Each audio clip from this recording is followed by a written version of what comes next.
ගිරිද අපේ යේසුස්වාමීන් වහන්සේ මුළු ලෝකයටම ප්‍රත්‍යක්ෂ වීමේ මංගල්‍ය සමරු ලැබුවා.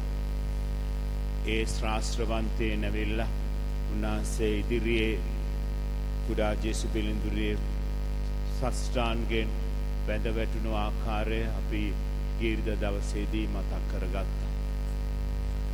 අපි උන්වහන්සේ ඉදිරියේ සස්ත්‍රාන්ගෙන් වැඳ වැටෙනවද කියන ප්‍රශ්නයට පිළිතුර ඔබයි දිය යුත්තේ. වෙන කාටවත් බෑ ඒ පිළිතුර දෙන්නට. මොකද යක්ෂයා කැමති නැහැ කවදාවත්. යක්ෂයා කැමති නැහැ කවදාවත් මිනිස්සු ජේසු ඉදිරියේ දන ගසනවට. කැමති නැහැ. ඒ නිසා යක්ෂයාගේ දරුවන්ට කියනවා ඔබ දන ගහන්න එපා. ඔබ දන ගහන්න එපා දෙවියන් වහන්සේ ඉදිරියේ. ඒ නිසා ඔබ කල්පනා කර බලන්න ඔබ යක්ෂයාගේ දරුවෙක්ද දෙවියන් වහන්සේගේ දරුවෙක්ද කියලා. මොකද දෙවියන් වහන්සේම කියනවා සෑම දන හිසක්ම මා ඉදිරියේ නැමෙන්නට ඕනයි කියලා. යේසුස්වාමීන් වහන්සේගේ නම ඉදිරියේ සෑම දන හිසක්ම නැමෙන්නට ඕනයි කියලා. ඒ ගියේරිදසු දොසුවිශේෂයෙන් අපට දුන්න පණිවිඩය මුළු ලෝකයටම ප්‍රත්‍යක්ෂ වුණ යේසුස්වාමීන් වහන්සේ ඉදිරියේ මේ අන්‍යාගමික අය සස්ඨාන්ගෙන් පසඟ පිහිටුවා වැඳ නමස්කාර කරයි කියලා කියනවා නේ. පසඟ පිහිටුවා වැඳ නමස්කාර කරයි කියන්නේ දන දෙක නමලා දෝත් බුදුන් දීලා නල්ල බිම තියලා වැඳ නමස්කාර කිරීමයි. ඒ අන්‍යාගමික අය එසේ කළා නම් ඇයි අපට බැරි? කල්පනා කර බලන්න. ප්‍රශ්නයක් දීමෙන් ඔබ අද මේ දේශනාව ආරම්භ කරන්න. එපනම් අද දේව වචනය තුල අපිට මතක් කර දෙනවා සේවකයෙක් ගැන. කවුද මේ සේවකයා? යේසුස්වාමීන් වහන්සේ. අද යෙසායා දිවසේ පොතෙන් උපුටා ගන්නා ලද කොටසේ මට සහාය දෙන මාගේ සේවකයා මෙන්න, මට ප්‍රිය වූ මාගේ තෝරාගත් තැනැත්තා මෙන්න, මාගේ ආත්මානුභාවය මා එතුමාට ප්‍රදානය කර ඇත. කිතුණු ජීවිතයේ මූලිකාංගයක් තමයි සේවක කාර්ය, බහැපත්කම. යේසුස්වාමීන් වහන්සේ බහැපත් වෙලා උන්වහන්සේගේ ගෝලයන්ගේ පාද සේදුවා. පාද සෝදන්නේ සාමාන්‍යයෙන් වහල්ලු කිසිම අයිතිවාසිකමක් නැති අය. නිසා යේසුස්වාමීන් වහන්සේ වහලෙක් බවට පරිවර්තනය වුණා. අපිට කියන්නට බහැපත්කමේ තිබෙන ගුණාංගය පිළිබඳව. අද සුවිශේෂයට එන විට ප්‍රේමාද සහෝදර සහෝදරියනි, යේසුස්වාමීන් වහන්සේ කියනවා ශ්‍රාවක ජෝන්තුමාට ඔබ මාව බෞතිස්ම කරන්න. එතකොට ශ්‍රාවක ජෝන්තුමා කියන මම කොහොමද ඔබ බෞතිස්ම කරන්නේ? මට වඩා උතුම් වහන්සේ. නමුත් යේසුස්වාමීන් වහන්සේ බහැපත්ව පිළිගත්තා. පෙන්වන්නට මිනිසුන්ට මේ අපි හැමෝගේම ජීවිතය තුළ තිබිය යුතු සුවිශේෂ ගුණාංගයක් තමයි බහැපත්කම. ඒ නිසා තමයි සුදු පෞස්තිනාතුමියට යේසුස්වාමීන් වහන්සේ ප්‍රකාශ කළේ humility, humility, again I say humility. බහැපත් වෙන්න, බහැපත් වෙන්න, මම ඔබට නැවතත් කියමි බහැපත් වෙන්න. ලේසි නැහැ. යේසුස්වාමීන් වහන්සේ සුදු පෞස්තිනාතුමියට කියනවා be a doormat, පාපිස්සක් වෙන්න කියලා.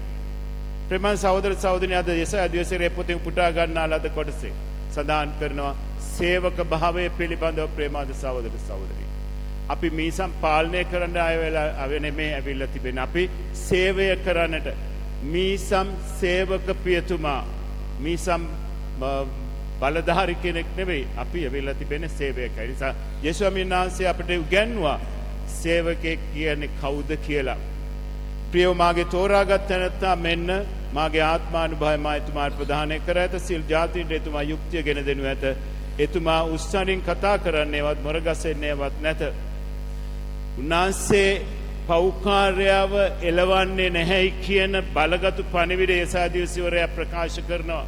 උන්වහන්සේගේ පැමිණීමක් දැන් යෙසායා දිවසේවරයා කතා කරන්නේ යේසුගේ ඉපදීමට අවුරුදු 742කට පෙර. අවුරුදු 742කට පෙරයි මේ යෙසායා දිවසේවරයා කතා කරන්නේ. එතකොට ඒ කතා කිරීම තුළ, ඒ පණිවිඩය තුළ කියනවා යේසු දෙවියන් වහන්සේ කිසිම පෞකාරයෙක්ව එළවන්නේ නැහැයි කියන මහා බලගතු පණිවිඩය යෙසායා දිවසේවරයාගේ පොතෙන් උපුටා ගන්නා ලද කොටස සඳහන් කරනවා. ඒ වගේම උන්වහන්සේ අපොස්තලන්ගේ ක්‍රියාපතින් උපුටා ගන්නා ලද කොටසේ දෙවෙනි කියවීම දෙවියන් වහන්සේ මිනිසුන්ගේ තරාතිරන් නොබලන බව දැන් මට සැබවින්ම පැහැදිලිය. සියලු ජාතීන් අතර උන්වහන්සේ කෙරෙහි ගරුබිය ඇති හරිදේ කරන තැනැත්තා උන්වහන්සේට ප්‍රියමනාපය. සැබෑ මනස්ථාපනයක් තුළ ජීවිතය වෙනස් කරගන්න අය ගැන දෙවියන් වහන්සේ ඉතා ප්‍රසන්න බව සඳහන් කරනවා. එනිසා තමයි සුදු සුවිශේෂයේ සඳහන් කළේ දෙවියන් වහන්සේ කතා කරනවා ප්‍රසාද ස්නාපේ ලබන අවස්ථාවේදී ස්නාවක ජෝන්තුමා මගින් මේ මාගේ ප්‍රියාදර පුත්‍රයා නොය මම ඔහු කෙරෙහි ඉතා ප්‍රසන්න වෙමි. ඔබ ගැන ජේසු ඒ වගේ වචනයක් කියාවිද කියලා කල්පනා කර බලන්න. මම ඔබ ගැන ඉතා ප්‍රසන්න වෙමි. ප්‍රසන්න වෙන්නට නම් පළමුවෙන්ම අපි යක්ෂයා පරාජය කළ දෙවියන් වහන්සේගේ දරුවෙක් වෙන්නට ඕන. කොහොමද දරුවෙක් වෙන්නේ? සමගි සන්දානයේ ප්‍රසාද නිදානය තුලයි. මෙන්න හොඳම අවස්ථාව. දැන් අද ඉඳලා ඊයේ ඉඳලා පාපුච්චාරණය අසරට පටන් ගත්තා.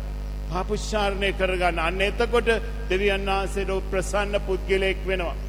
මම මුලින් කිව්වාගේ දෙවියන් වහන්සේ පෞකාරයට මොනතරම් ආදරයද කියන එක වචන වලට පෙරලන්නට බෑ.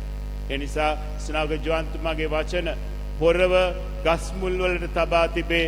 ඵල නොදරන සෑම ගසක්ම කපා ගින්නට දමනු ලැබේ. If you don't repent, you will perish.